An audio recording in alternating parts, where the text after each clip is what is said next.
உங்களுக்கு தெரியும் கெட்ட குமாரனுடைய வாழ்க்கை. பெரிய வசதியான ஒரு தகப்பன், 2 பிள்ளைங்க, 2வது பிள்ளை எனக்கு சொத்தெல்லாம் பிரிச்சு கொடு நான் போறேன் அப்படின்னு அந்த தகப்பன் வழியோடு என்ன பண்றாரு, மனம் கசந்து அவன் சொத்தெல்லாம் பிரிச்சு பணத்தெல்லாம் கொடுத்து என்ன பண்றாரு, அனுப்புறாரு. இவனுக்கு ஞானம் இல்லாம இந்த உலகத்துல வாழ தெரியாம இவ்வளவு நாள் நாம ஒரே நிமிஷம் அந்த ஒரே ஒரு விஷயத்தை மட்டும் நீங்க படிச்சுட்டு க்ளோஸ் பண்ணிடலாம். ரோமர் 6ஆம் அதிகாரம் 17வது வசனத்திலிருந்து இதை படிங்க, நான் முடிச்சிடுறேன். நல்லா சிஸ்டர்ஸ் பிரதர்ஸ் இத கவனமா கேளுங்க. முன்னே நீங்கள் பாவத்துக்கு அடிமைகளாய் இருந்தும்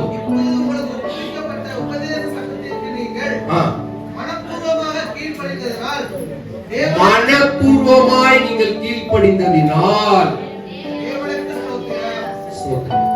நீங்க மனப்பூர்வமா கீழ்ப்படிந்திருக்கீங்களா?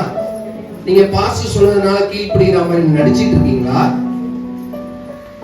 கிறிஸ்தவ வேஷம் போட்டுட்டு இருக்கோமா? நாம வேஷம் போடுறது ஆண்டவருக்கு பிரியமில்லாத ஒரு விஷயம். உண்மையை அதான் நான் திருப்பி சொல்றேன். மரண புரியும் நிலைத்திருப்பவன் தான் ஆண்டவரே இல்லைங்க. பாஸ்டர் சொல்லிட்டாரு அதனால சும்மா நீங்க ஒரு பேருக்கு ஒரு சர்ச்சுக்கு போயிட்டு வந்துடுறாங்க, அவங்க ஏதோ பேசிட்டு இருக்காங்க, எனக்கு ஒண்ணுமே புரியலன்னா இன்னும் நீங்க ஆண்டவரோட பிள்ளையாருமே மாறினார். அவங்க சொல்றது எதுவுமே எனக்கு புரியல, அவங்க ஏதோ ஒண்ணு பேசிட்டு இருக்காங்க, எனக்கு அதுக்கும் இதுக்கும் எனக்கும் சம்மந்தம் இல்லாத மாதிரியே இருக்கு, சும்மா ஒரு பேருக்கு பாஸ்டர் கூப்பிட்டா போயிட்டு வந்தான்னு நினைச்சீங்கன்னா இன்னும் அந்த வார்த்தை உங்களுக்கு இருதயத்துக்குள்ளேயே போகலைன்னு படிங்க மறுபடியும்.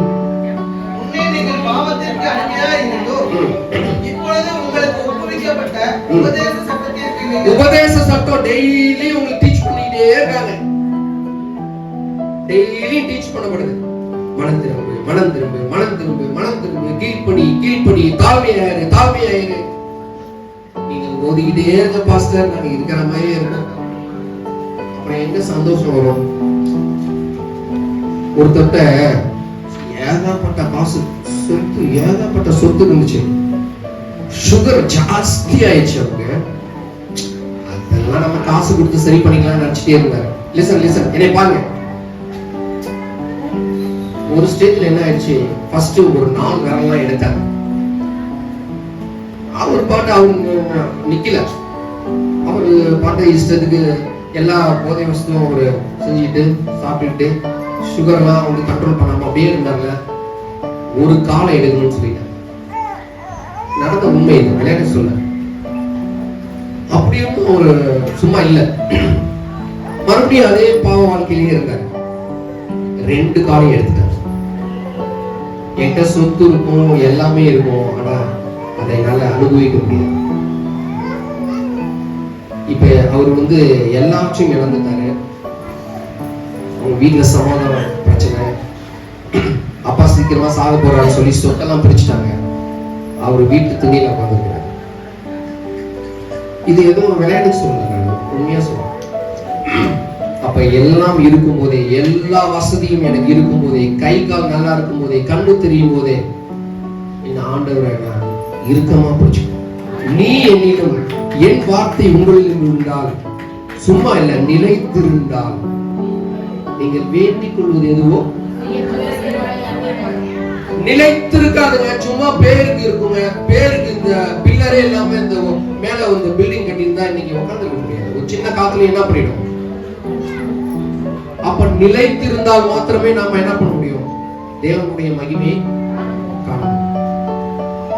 நிலைத்திருந்தால் தான் நீங்கள் வேண்டிக் கொள்வது உங்களுக்கு கிடைக்கும். நான் நிலைத்திருக்க மாட்டேன் சார், நான் இஷ்டத்துக்கு என் வாழ்க்கையெல்லாம் வாழ்வேன், ஆனா ஞாயிற்றுக்கிழமை சர்ச்சுக்கு வருவேன், நான் ஆண்டவர் பத்தியும் சாட்சியை நான் சொல்ல மாட்டேன் அப்படின்னு ஒரு வாழ்க்கையை வாழ்வோமானால் அங்க எந்த பிரயோஜனமும் இருக்கு. ஆனா தொடர்ந்து படிங்க 18ஆம் வசனம். நீங்கள் விடுதலையாக்கப்பட்டு நீதிக்கு அடிமையானீர்கள். உங்கள் மாம்ச பலவீனத்தின் நிமித்தம் மனுஷர் பேசுகிற பிரகாரமாய் பேசுகிறார். அதாவது இதுக்கு முன்னாடி நான் பாவத்துல இருந்தேன், எப்படியோ ஒரு வாழ்க்கையை வாழ்ந்துட்டு இருந்தேன். ஆனா இன்னைக்கு நான் நீதிக்கு அடிமையாக்கப்பட்டேன். முன்னாடி நான் எதுக்கு அடிமையா இருந்தேன்? பாவத்துக்கு அடிமையா இருந்தேன். இப்ப நான் எதுக்கு அடிமையாக்க போறேன்?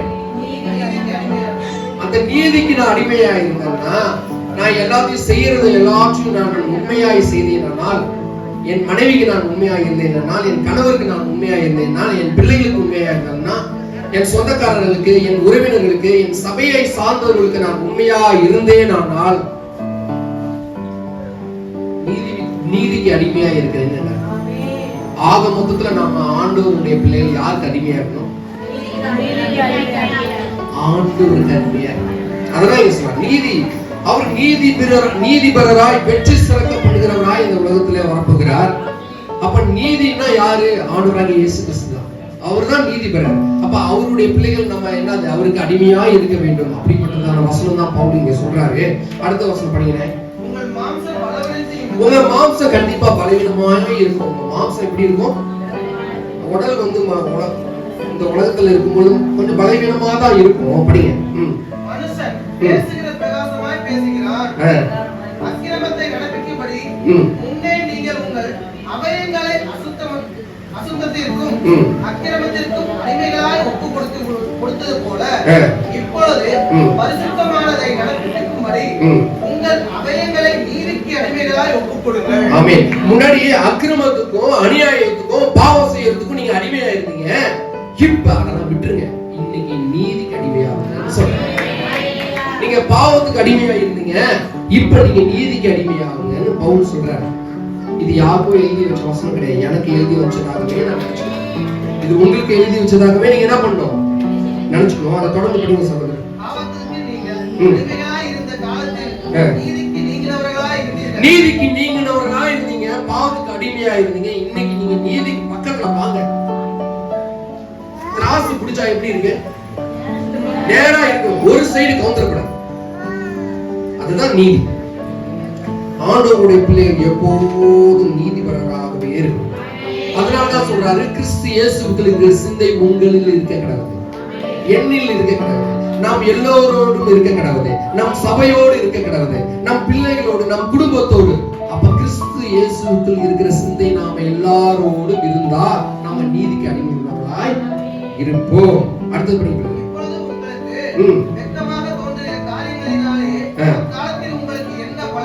அந்த பாவத்துல இருந்த உங்களுக்கு என்னங்க பலன் கிடைச்சிச்சு? அப்ப பாவத்தின் சம்பளம் எல்லாம் தெரியும். நான் செய்யறேன். என்னைக்கோ ஒரு நாள் சாவதான் போறேன். இன்னைக்கு செத்தான நாளைக்கு பால் இது நம்ம செத்துட்டு செஞ்சுட்டு போவேன் இல்லைங்க. நான் ஆண்டவருடைய பிள்ளையாய் நான் ஞானஸ்தானம் எடுத்துட்டேன் அப்படின்னா சாவு மட்டும் நான் பாவம் செய்ய மாட்டேன். நான் மொபைல் போன்ல டைம் வேஸ்ட் பண்ண மாட்டேன். பிள்ளைங்களுக்கு சொல்லிக் கொடுங்க. இப்பயே சொல்லிக் கொடுங்க. தம்பி, பாப்பா, மொபைல் பார்க்காதீங்க. உங்க நேரத்தை வேஸ்ட் பண்ணாதீங்க. முடிஞ்சா படிங்க, இல்லைன்னா பைபிள் எடுத்து படிங்க, இல்லைன்னா வாங்க பாஸ்டர் வீட்டுக்கு போகலாம், ஊழியத்துக்கு போகலாம். இந்த மாதிரி இப்பயே பிள்ளைங்களை ட்ரெயின் பண்ண. இப்பயே சொல்லி நம்ம எதுலங்க குறைஞ்சு போயிட்டோம்? ஒதுக்கப்பட்ட சமுதாயம் நம்ம ஒதுக்கி வச்சுட்டாங்க. இல்லவே அதான் எதுவுமே. ஆண்டவர் எல்லாரை போல எனக்கு கை கால்களை கொடுத்திருக்கிறார். எல்லாரை போலயே எனக்கு கை கால்களை கொடுத்திருக்கிறார். பேதுருவோட வாழ்க்கை உங்களுக்கு தெரியுமா? மீன் பிடிச்சிட்டு இருக்காரு. போயிட்டு கடலுக்கு போயிட்டு வீட்டுக்கு வர்றது நிச்சயமே. நாமளாவது கடைக்கு போட்டு ஏதாவது இதை பார்த்துட்டு வீட்டுக்கு வந்து ஏரியாவுக்கு வந்துருவோம். கடலுக்கு போனவன் வீட்டுக்கு வர்றது நிச்சயம் இல்லை. ஆண்டவர் அவனை தேர்ந்தெடுத்தார். பேதுரு, உன்மேல் என் வீட்டை கட்டுவாயாக. கடைசியில எல்லாருக்கும் காட்சி கொடுத்தார். பேதுருவுக்கும் காட்சி கொடுத்தார். பழைய வாழ்க்கைக்கு போயிட்டார். ஐயா, ஆண்டவர் சிலுவையில் அறைந்து மரித்த அடக்கம் செய்யப்பட்டு 3ஆம் நாள் உயிர்த்தெழுந்த எல்லாருக்கும் காட்சி கொடுத்தார். ஆண்டவரை குறித்து நான் பொய் சாட்சி சொல்லிட்டேன். 3 தரம் கோழி கூவுறதுக்கு முன்னாடி என்னை மறுதலிப்பா என்று சொன்னதை நான் செஞ்சுட்டேன். எனக்கு அவமானமா இருக்கு. நான் இதுக்கப்புறம் நான் ஆண்டவரை பத்தி நான் யாரையும் பேச மாட்டேன். நான் மறுபடியும் குல தொழிலுக்கே போயிடுறேன்னு போனவங்க தான் பேதுரு. மீன் எடுத்துட்டு வலையை எடுத்துட்டு போயிட்டாரு. ஆண்டவர் சொல்றாரு, மறுபடியும் அற்புதத்தை செய்து காமித்தார். வலை கிழி, அவனால தூக்க முடியாது. 2 பேரும் எழுப்பு கூப்பிடுறான். உங்களுடைய தொழில் அவ்வளவு ஆசீர்வாதமாக்கப்படும் எப்ப ஆண்டவரோடு இருந்தா, ஆண்டவர் உங்க கூட இருந்தா. நீங்க தொட்டதெல்லாம் ஆசீர்வாதமா இருக்கும். என்னங்க சும்மா நான் பண்ணி கொடுத்துங்க, எனக்கு என்ன நடக்கும்? அதெல்லாம் ஆசீர்வாதம். நம்ம எதுவுமே தப்பு தப்பா சொல்லிலாம் எதுவும் விற்க தேவையில்லை. போய் வச்சாவே வியாபாரம் நடக்கும். கடையை திறந்து வச்சாவே 4 பேர் வருவோம். ஏன்னா இல்லைங்க, நான் செஞ்சுதாங்க தரணும். ஒரு எக்ஸாம்பிளுக்காக சொல்றேன். அப்ப பேதுருட்ட ஆண்டவர் கேட்கிறார், பேதுரு நீங்க இதை கவனமா கேளுங்க, பேதுரு நீ என்னை நேசிக்கிறாயா? ஆண்டவர் கேட்க, நீ என்னை நேசிக்கிறாயா? நான் உங்களை பார்த்து கேட்கிறேன், நீங்க ஆண்டவராகிய இயேசு கிறிஸ்துவை நேசிக்கிறீங்களா? அப்பனா நீங்க என் ஆடுகளை மேய்ப்பாயாக அப்படின்ற. 3வது தடவையும் பார்த்து கேட்கிறாரு, பேதுரு நீ உண்மையாகவே நேசிக்கிறாயா? நான் நேசிக்கிறேன் ஆண்டவரே, அப்பனா என் மந்தையை மேய்ப்பாயா? அந்த பணி, அந்த மேய்ப்பன் பணியை தான் நம்ம பாஸ்டர் இங்க செஞ்சுட்டு இருக்கோம். அந்த மெய்ப்பன் பணியை தான் இங்க சகோதரியும் மற்ற குடும்பத்தில் இருக்கிறவங்க செய்துட்டு இருக்காங்க. இது இவர்கள் மேல் விழுந்த கடமை மாத்திரம் இல்ல, உங்கள் மேல் விழுந்த கடமையாகும். இங்க சிதம்பரம்னு ஒரு பாஸ்டர் இருந்தாங்க. அவரை போல இவரும், இந்த பிரதரும் ஊழியம் பண்றாங்க. இவரு ஊழியம் பண்றாருங்க. அவர் கேட்கணும், நீங்களும் அவரோட சபையில இருந்த? ஆமாங்க, அவருடைய அவரோட மந்தையில வளர்ந்த ஒரு ஆடுங்க. சொல்லணும் சகோதரன் சகோதரி, சுவிசேஷம் எனக்கு மாத்திரமும் கிடைச்சது கிடையாது, மற்றவர்களுக்கு போய் சொல்லும். நீங்க உலகமெங்கும் போய் சகல ஜாதியையும் சீசராக பிதா குமாரன் பரிசுத்தாவின் நாமத்தினாலே ஞானஸ்நானம் கொள்ளும். இல்ல பிரதரே, நான் திக்குவாய், என்னால பேச முடியாது பிரதரே, எனக்கு அவ்வளவு டேலண்ட் கிடையாது, எங்க பாஸ்டர் மாதிரி என்னால பிரசங்கம் பண்ண முடியாது. கண்டிப்பா ஆண்டவர் உங்களை உயர்த்துவார். பாஸ்டரோட பயணிங்க, அவர் சொல்வது போல செய்யுங்க. இந்த இடத்துல பெரிய மாற்றம் உங்களுக்கு நடக்க போகுது. நான் தீர்க்க தரிசனமா ஏதோ சொல்ல, நான் தீர்க்க தரிசி கிடையாது. நான் உங்களில் ஒருவனாய் என்று நான் சொல்றேன். ஆண்டவரை தேட தேட தேட ஆண்டவர் உங்களை உயர்த்துவார். ஒரு சின்ன சாட்சியை மாத்திரம் நான் சொல்லி நான் இந்த நிறைவு பகுதியில் ட்ரெயின் புக் பண்ணேன். சென்னையில் ட்ரெயின் புக் பண்ணி அந்த ட்ரெயின் புக் பண்ண ஆனால் அந்த வேற ட்ரெயின் நினைச்சிட்டு என்னோட ட்ரெயினை நான் விட்டுட்டேன். ரிசர்வேஷனை நான் ரொம்ப நேரமா பேசிட்டு இருக்கேன் ஒருத்தர்கிட்ட, என் ட்ரெயினை விட்டுட்டேன். வேற ட்ரெயின் ராக்ஃபோர்ட் வருது, அதுல போய் நான் என்னுடைய கோச் பொசிஷனே படிக்கலையேன்னு சொல்லி நின்றுட்டு இருந்தா, அங்க ஒரு சாதாரண ஒரு அக்கா, நீங்க என்ன ட்ரெயின் பாக்குறீங்க? பெங்களூர் எக்ஸ்பிரஸ் முன்னாடி போயிடுச்சு அப்படின்னா, அவசரமா மாமல்லபுரம் ஸ்டேஷன்ல ஓடி போய் ஒரு அன்ரிசர்வ் டிக்கெட் ஏறி, வாழ்க்கையில இந்த மாதிரி அன்ரிசர்வேஷன்ல நான் போனதே இல்லை. அந்த கஷ்டப்பட்டு ஏறி இடமே இல்லை, ஃபுல் கும்பல்.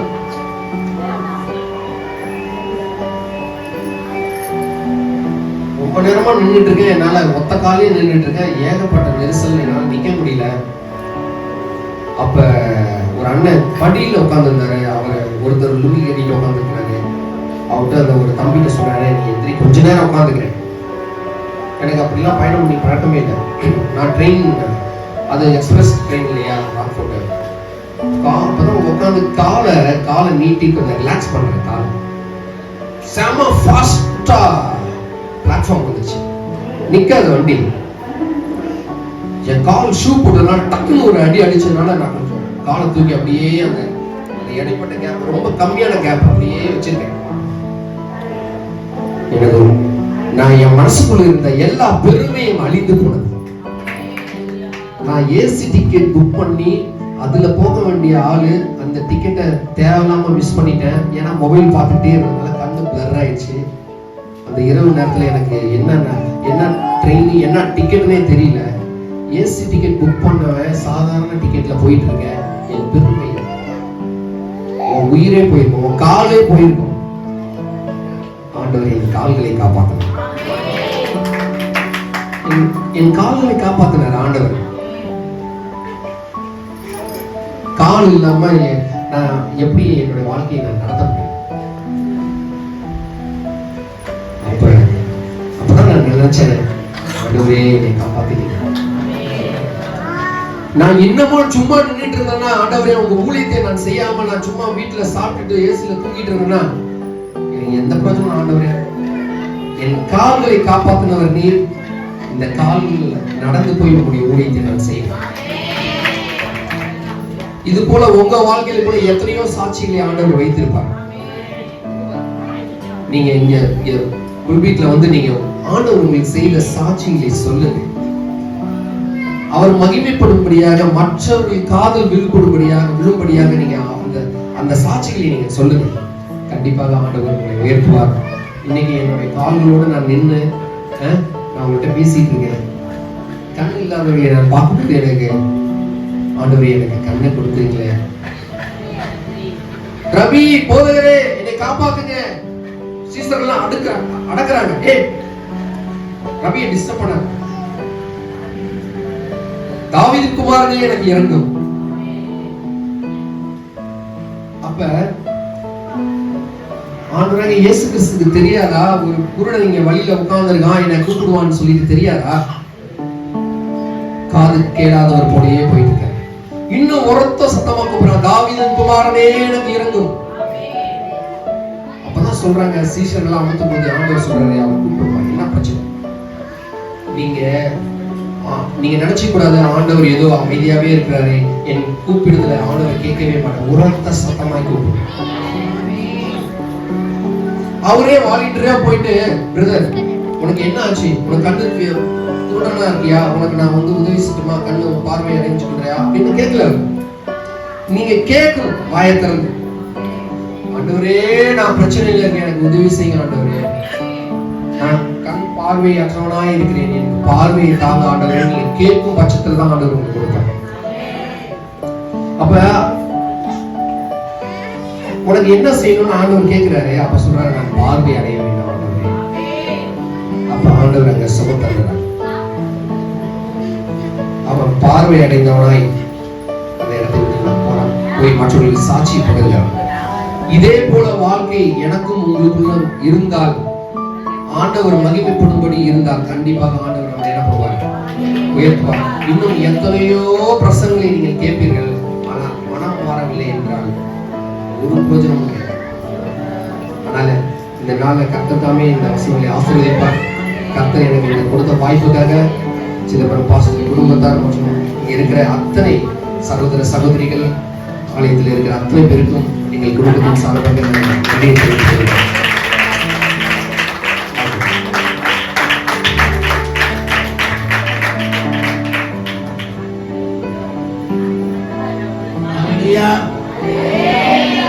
எத்தனை பேருக்கு இன்றைக்கு இந்த செய்தி சொன்ன பாயிண்ட் என்ன சொல்லி பார்க்கலாம். இளமதியாத சொத்து அது எங்கிருந்தா இருந்தா அது போயிட்டே போகும். பொறுமை உள்ளவங்களுக்கு தேவன் எப்பவுமே ஏற்று தாழ்மை நீ கட்டிட்டீங்கன்னா. ஒருத்தர் சொல்றாரு, இந்த ஏரியாவில் இவ்வளவு பிரச்சனை மத்தியில இருக்கும்போது ரொம்ப பொறுமையா இருந்து சாதிச்சுட்டீங்க.